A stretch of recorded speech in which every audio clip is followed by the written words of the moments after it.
TDP senior నేత బొమ్మసాని సుబ్బారావు ప్రస్తుతం మనకు అందుబాటులో ఉన్నారు. ఇలా ఈసారి 2024 ఎన్నికల్లో బొమ్మసాని సుబ్బారావు తెలుగుదేశం పార్టీ నుంచి అసెంబ్లీకి పోటీ చేసే అవకాశం ఉందా? ప్రయత్నం చేస్తున్నాం. చంద్రబాబు గారిని రిక్వెస్ట్ చేస్తున్నాం, మాకు ఒకసారి అవకాశం కల్పించండి, మైలవరం నుంచి స్థానికుడిగా నాకు అవకాశం కల్పించమని చెప్పి అడగటం జరిగింది. ఆయన మాత్రం ఆయన పరిశీలనలో తప్పకుండా నాకు ఇచ్చే ఆలోచనలో ఉండాలని మాత్రం సమాచారం ఉంది. అంటే బేసిక్గా మీరు గతంలో మైలవరం నుంచి ఇండిపెండెంట్గా ఎమ్మెల్యేగా పోటీ చేశారు. సో ఇక్కడ ఈ నియోజకవర్గంలో బొమ్మసాని సుబ్బారావు పేరు తెలియని వాళ్ళు బహుశా ఉండకపోవచ్చు.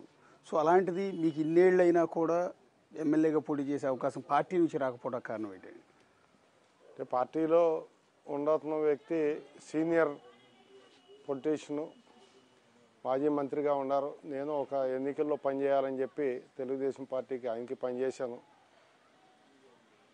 ఈ ప్రాంతంలో ఎప్పటి నుంచో తెలుగుదేశం పార్టీ స్థానికేతరులకు ఇస్తుంది కాబట్టి 99 నుంచి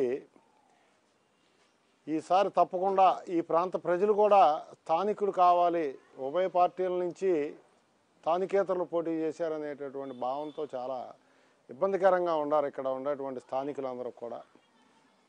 ఇలా గ్రామాల్లో ఒక నాయకుడికి చెప్పుకోవడానికి ఒక సమస్య మీద కానీ చెప్పుకోవడానికి కరెక్ట్ లైన్ దొరకట్లే. ఇక్కడ ప్రజలకి గౌరవ మర్యాదలు కూడా తగ్గినాయి. ఈ ప్రాంతంలో రాజకీయ పరంగా గ్రామాల్లో ఉన్నటువంటి పార్టీ స్థానిక నాయకత్వాలకు కానీ స్థానిక ప్రజలకు కానీ ఎన్నికల టైంలోనే ఏదో ఒక రాజకీయ హడావుడి తప్పితే తర్వాత ఈ గ్రామాల్లో ఏ రకమైనటువంటి రాజకీయ పరంగా గౌరవ మర్యాదలు, ఇక్కడ అభివృద్ధి అనేది కూడా ఏమి జీరో. వాళ్ళు ఏదో ఎలక్షన్ అప్పుడు వస్తారు, వాళ్ళకి నందిగామకు సంబంధించి ఇష్యూల్లో వాళ్ళు కామెంట్ చేసుకుంటారు, విమర్శలు చేసుకుంటారు తప్పితే నియోజకవర్గాన్ని గురించి కానీ ఇక్కడ స్థానికుల్ని గౌరవించుకుంటా ప్రజల్లో ఒక భాగంగా చేసుకుంటా వెళ్ళటం అనేది లేదు వీళ్ళ దగ్గర. మీరు గతంలో బహిరంగ సభలు కూడా పెట్టారు, నాన్ లోకల్ ఇష్యూ తీసుకొచ్చారు. దేవినేను మాకంటే నేనే సమర్థుడని బహిరంగంగానే చెప్పే ప్రయత్నం చేశారు. అది పార్టీకి రీచ్ అయిందా? తప్పకుండా తెలిసిందండి. మొన్న రెండోసారి బహిరంగ సభ పెట్టినప్పుడు